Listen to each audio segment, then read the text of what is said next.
I'm speaking from Nairobi, Kenya. I do freelancing academic writing. I studied my master's degree in linguistics at Universitas Diponegoro, Semarang, Indonesia. My biggest shock was when I lost two students who were studying Undip, African students. They had an accident and they passed away. I love Gobrek and Soto, or Indomie, or spaghetti. Indonesian system around it deals with research, which is not much very common in Kenyan universities. I wish I can get my PhD in UE or Universitas Gajah Mada UGM. Yeah, I would like to go to. You will make it. You're so nice. And inspiring. I feel inspired by you. To go study abroad, yes. Yes, I will like you. planning to study abroad one day. Please do. Hi guys! Welcome to Living Between Cultures, where we talk about life, language, and everything in between. I'm Octavia. And I'm Ariih. Thanks for tuning in. Today we got someone very special in the studio. Well, virtually. We're super excited to be joined by someone all the way from Kenya, Africa.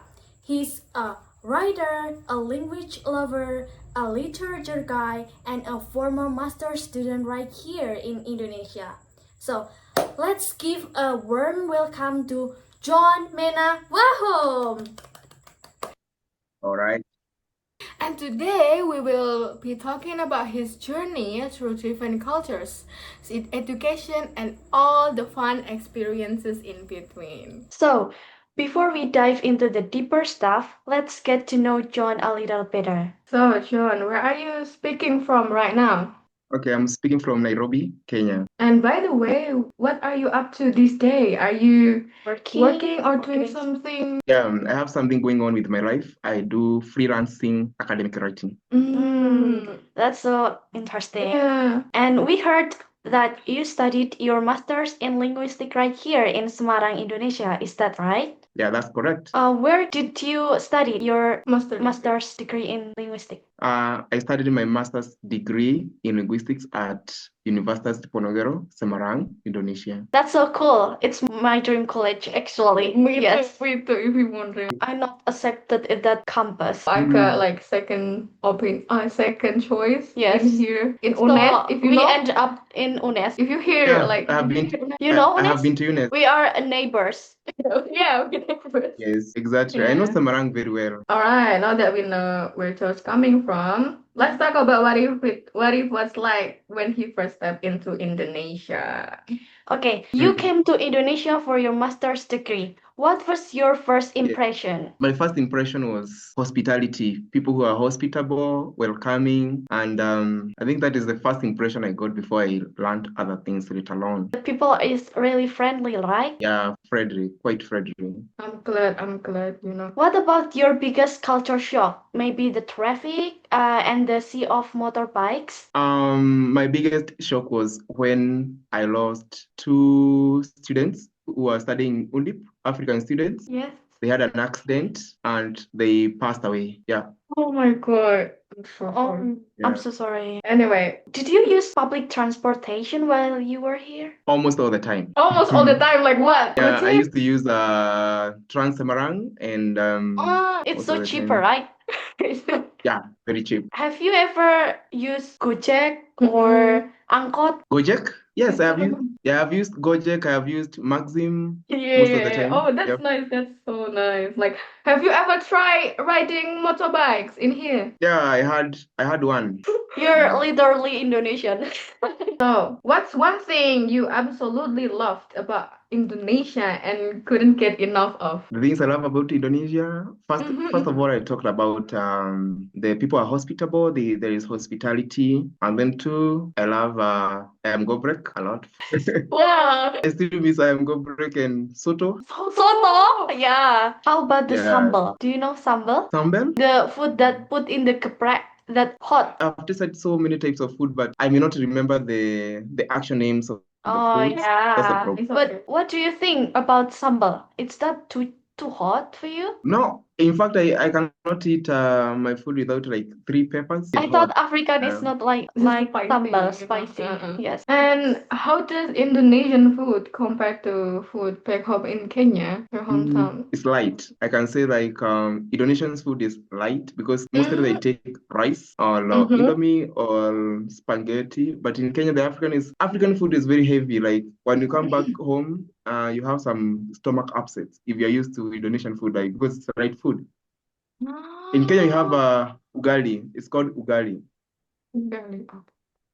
It's like so little than your food in Kenya. And then finally, I can talk about I loved the diverse culture. Like I interacted with the people from different islands, Java. I love the diversity in culture in Indonesia. There's so many cultures here in Indonesia. Okay, now that we have talked about first impression, let's explore how being between cultures has shaped John's journey. Let's switch gears. What was it like studying in Indonesia?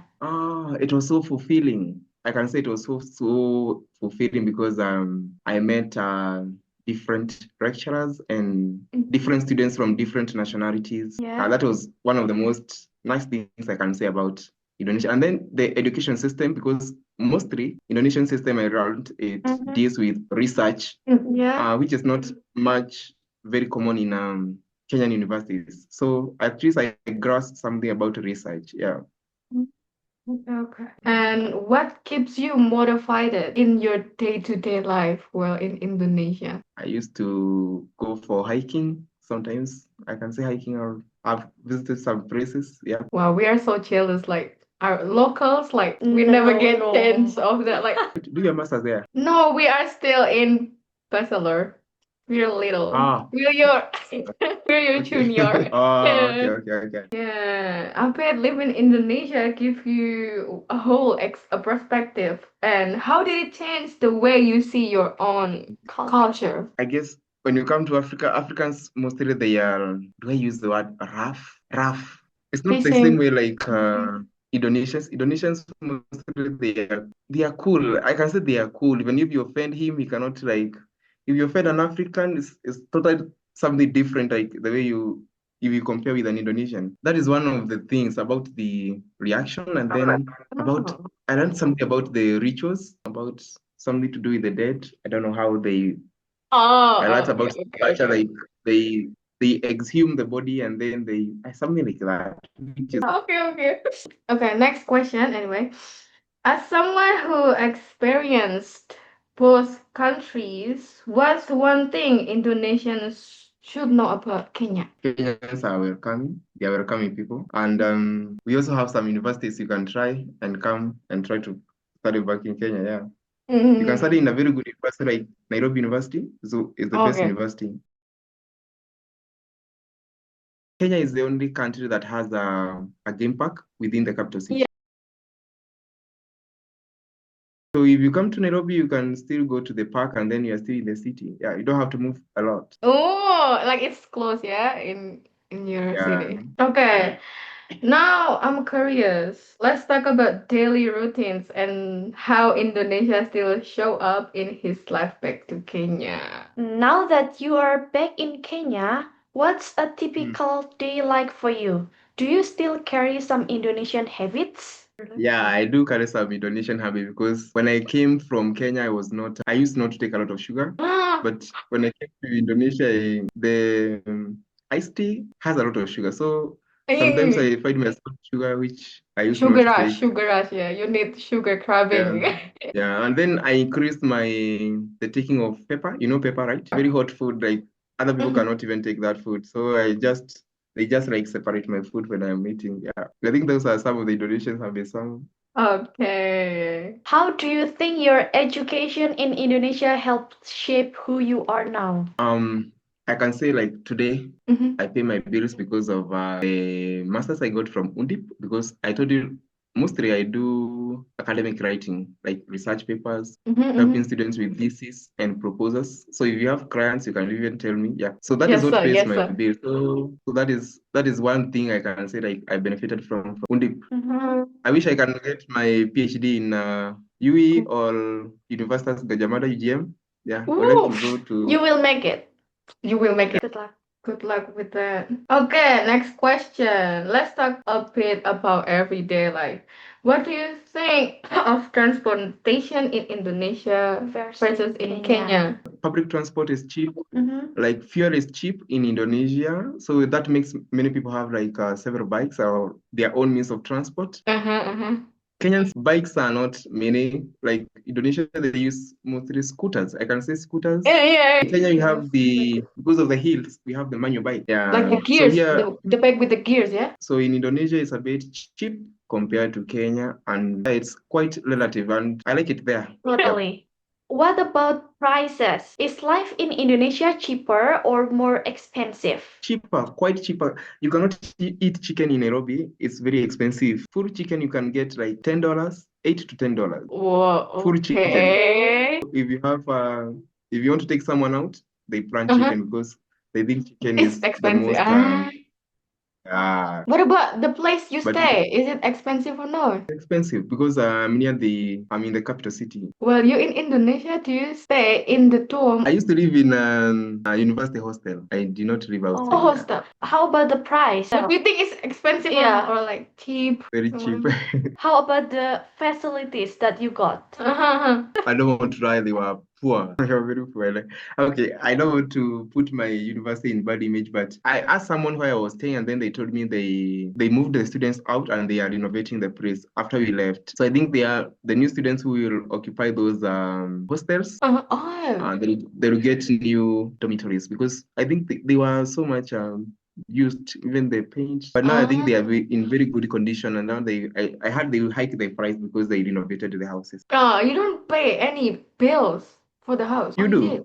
You do Oh, you pay the did? rent, yeah, but they cater for the electricity. Are you like your hostel is close to the university or like far away from university so you can like Very, very do near. I party? can even walk. I'm so jealous. Like we got near, like hostel near to the campus, and it's still very expensive for us. You haven't got any chance to go to holiday in here? Yeah, we used to visit. I have gone to Jakarta several. Do you ever visit Mountain. Lawang Sewu? Yeah, Lawang Sewu. Yeah, I did visit very cold places. I don't know. And then it was so steep, and then there were some falls. I visited some interesting places in Indonesia. That's why I miss Indonesia.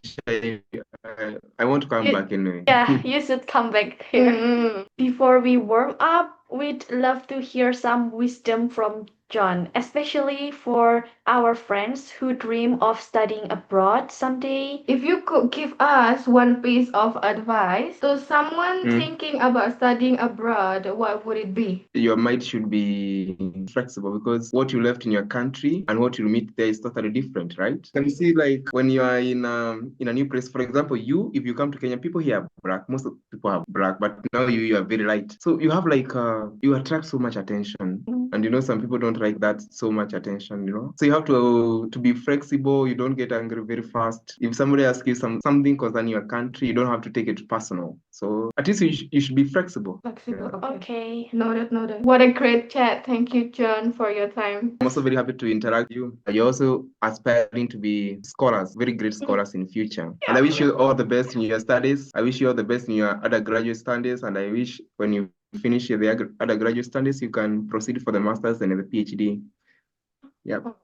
Thank you. Thank you, John. Thank you. We have learned so much about culture, work, education, and life. Thank you again for your time. Your stories were inspiring and fun. Thank you. Bye. Bye. Bye. See you. See you. Have a good night. Say hi to Ninik. Say hi to Ninik, Elika. Where? Bye. Thank you. Thank you so much. You're so nice. Bye. And thank you to everyone listening. We hope this episode inspire you to explore, learn, and embrace new cultures. Don't forget to smile today. Be kind and write something beautiful, just like John. This has been Artcast, and we will see you next time. Bye. Catch you in the next episode. Bye.